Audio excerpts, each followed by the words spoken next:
Sutton with WickStick stabilizers. I've had a lot of people ask me why I run so much weight on my bow.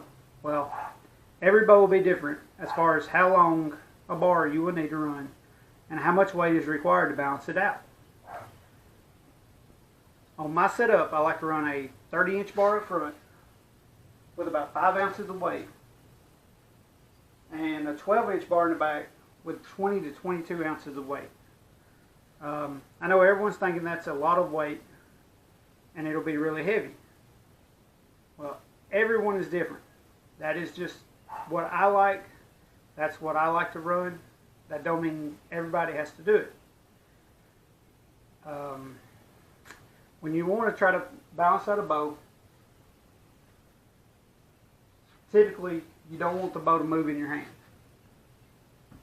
For instance, take my bow and I want to set my bow up so when I'm holding my bow straight out, it balances in my hand. There is no movement forward, there's no movement backwards. So typically what this will do is on the shot, that'll let the arrow clear the bow before the bow moves out of your hand, giving you a pretty clean shot. Now, how do I determine how much weight is needed? That's based off the pin movement. If you have a lot of pin movement left to right on a target, you want to try to add weight up front. I typically go 1 ounce at a time until I get the proper pin movement to stop.